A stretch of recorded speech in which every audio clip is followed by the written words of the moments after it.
Nah, dalam melakukan tracing dan mengalokasikan biaya overhead pabrik, kita perlu tahu 2 poin. Yang pertama adalah cost value. Dalam mengalokasikan biaya overhead pabrik, kita harus punya nilai biayanya berapa, gitu. Dan yang poin kedua adalah cost driver. Cost driver itu adalah pemicu biayanya. Misal begini, biaya overhead pabrik salah satunya adalah biaya pemeliharaan mesin. Biaya pemeliharaan mesin tentunya tidak bisa di-tracing secara langsung. Nah, biaya pemeliharaan mesin dapat dialokasikan ke suatu produk jika kita tahu yang pertama adalah cost value-nya. Nilai biayanya berapa? Misalnya, biaya pemeliharaan mesin dalam 1 bulan adalah 10 juta, misalnya ya. Nah, 10 juta itu kita harus tahu pemicu biayanya apa. Misalnya biaya pemeliharaan mesin adalah jumlah jam mesin terpakai. Nah, berarti semakin tinggi jumlah jam mesin terpakai, maka biaya pemeliharaannya akan semakin besar. Sehingga dapat kita katakan bahwa pemicu besaran biaya pemeliharaan mesin adalah jumlah jam mesin terpakai. Artinya jumlah jam mesin terpakai itu disebut dengan cost driver. Gitu. Saya kasih contoh satu lagi ya. Misalnya adalah biaya setup mesin. Biaya setup mesin adalah biaya-biaya yang dikeluarkan untuk menyiapkan suatu mesin agar bisa melakukan proses produksi. Itu disebut dengan setup mesin. Biaya setup mesin tidak bisa di-tracing secara langsung. Oleh karena itu, perlu dialokasikan ke suatu produk berdasarkan proporsinya tertentu. Nah, misalnya biaya setup mesin dalam 1 bulan adalah 3 juta. Ini disebut dengan cost value, 3 juta. Nah, apa pemicu biaya setup mesin? Berarti karena biaya setup mesin ini memerlukan orang untuk melakukan setting up-nya, maka pemicu biayanya adalah jumlah jam kerja karyawan setup mesin. Jadi semakin tinggi jumlah jam kerja karyawan setup mesin, maka semakin tinggi biaya setup mesin tersebut. Berarti si cost value-nya tadi adalah 3 juta, biayanya itu sendiri, sedangkan cost driver-nya adalah jumlah jam karyawan setup mesin, gitu ya. Itu yang harus kita ingat-ingat, bahwa ketika akan mengalokasikan biaya overhead pabrik, kita harus ingat 2 poin, yaitu cost value-nya, nilai biayanya, dan cost driver-nya atau pemicu biayanya. Nah, berikut ini adalah gambaran dari klasifikasi biaya produksi. Tadi saya sudah sebut ya, bahwa biaya produksi ini terdiri dari biaya bahan baku langsung, biaya tenaga kerja langsung, serta biaya overhead pabrik, di mana BBB dan BTK ini adalah bisa di direct tracing, dan BOP ini adalah indirect tracing. Ini adalah perbandingan proses ABC costing dan tradisional costing. Traditional costing dalam pengalokasian biaya overhead hanya mengumpulkan biaya-biaya dari departemen-departemen. Kemudian biaya departemen dibebankan ke setiap jenis produk. Sedangkan activity based costing ini biaya overhead-nya berdasarkan aktivitas-aktivitas yang terjadi di suatu perusahaan. Jadi kalau aktivitasnya ada 3, berarti di sini si overhead-nya akan dibebankan berdasarkan ketiga aktivitas ini. Kalau misalnya sudah ketahuan berapa nilai biaya per aktivitas, maka baru dibebankan ke setiap produk. Nah, kelemahan dari traditional costing karena sifatnya adalah langsung membagikan seluruh biaya ke setiap produk dengan tidak proporsional, maka akan terjadi kesalahan dalam penentuan harga jual. Jadi penentuan harga jualnya kurang tepat. Berbeda dengan activity based costing, karena seluruh biayanya didasarkan pada aktivitas-aktivitas yang lebih terperinci, maka dalam penentuan harga pokok pun lebih terperinci, serta menentukan harga jual juga lebih menjadi tepat gitu. Nah, apa saja sih aktivitas yang ada dalam metode activity based costing? Umumnya aktivitas di suatu perusahaan itu banyak ya.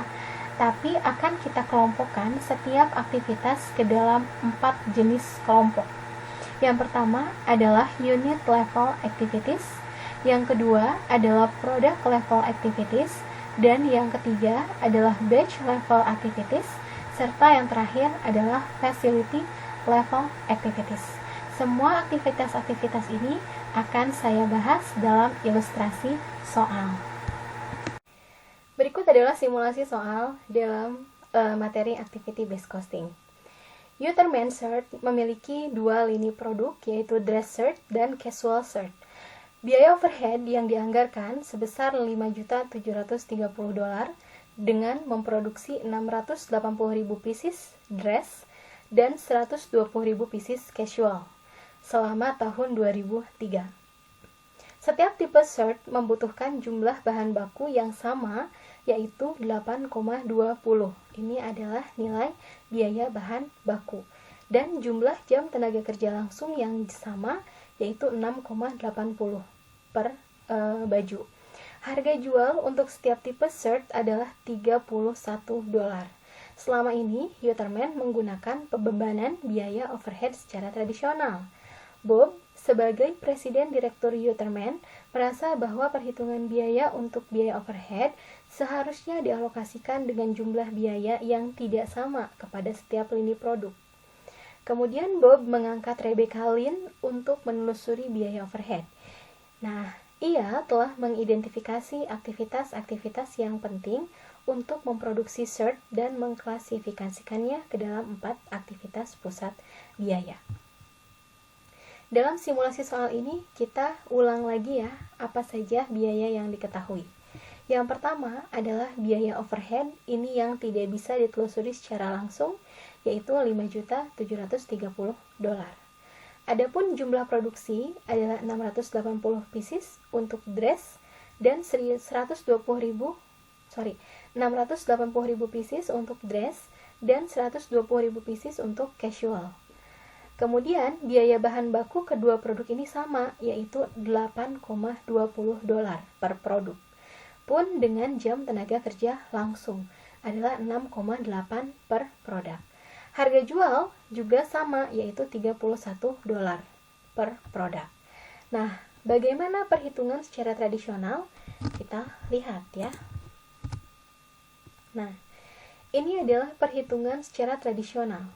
Tadi saya pernah bahas bahwa traditional costing ini sifatnya hanya mengumpulkan biaya-biaya per departemen, kemudian membagikan ke seluruh produk yang diproduksi.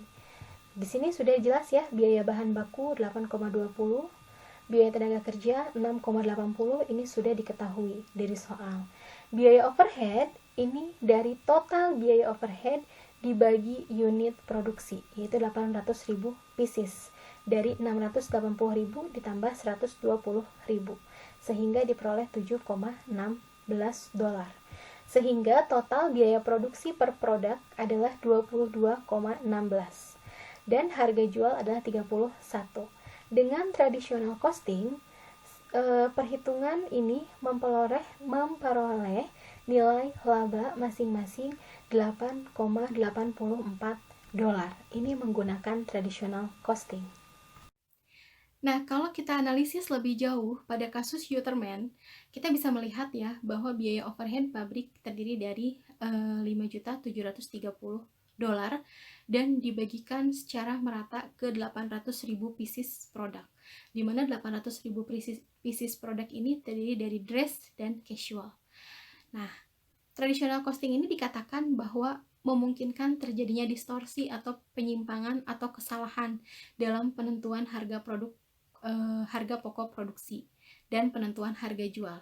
Kenapa? Nah, kalau misalnya perusahaan tidak mengidentifikasi lebih jauh mengenai aktivitas-aktivitas perusahaan, tentu akan terjadi banyak penyimpangan. Nah, secara singkat, kita bisa pikir, apakah membuat dress dan membuat casual shirt itu sama prosesnya? Kita nggak pernah tahu kan apa yang terjadi di suatu perusahaan. Nah, apakah dress dan casual shirt itu bahannya sama? Tentunya juga berbeda. Apakah mendesain dress dan mendesain casual shirt itu tingkat kesulitannya sama? Tentunya itu juga pasti berbeda. Pertanyaan-pertanyaan lainnya yang masih banyak mungkin saja muncul. Apakah mengerjakan dress lebih lama dari casual?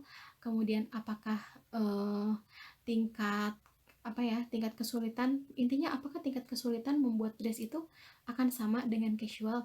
Dan tentu saja jawabannya tidak kan. Ketika perusahaan membuat produk yang berbeda, tentu akan mengalami kesulitan yang berbeda dan akan mengalami biaya-biaya yang berbeda. Oleh karena itu, kenapa perlu ditelusuri berbagai aktivitas-aktivitas yang terjadi di suatu perusahaan? Nah, mungkin saja membuat dress mah biaya desainnya lebih murah, tapi biaya promosinya lebih mahal karena misalnya menggunakan artis-artis ternama gitu ya. Atau mungkin saja membuat casual shirt itu biaya desainnya lebih mahal karena mengikuti perkembangan zaman, tapi biaya promosinya lebih rendah. Nah, itulah alasan kenapa perusahaan harus melakukan analisis lebih jauh terhadap aktivitas-aktivitas perusahaan, sehingga pada akhirnya perusahaan disarankan untuk menggunakan ABC costing. Nah, kita lihat simulasi soal lagi ya. Tadi kan Uterman ini awalnya menggunakan metode tradisional. Karena perusahaan merasa metodenya tidak tepat, akhirnya akan beranjak ke metode ABC costing. Bagaimana perhitungannya? Kita lihat bareng-bareng ya.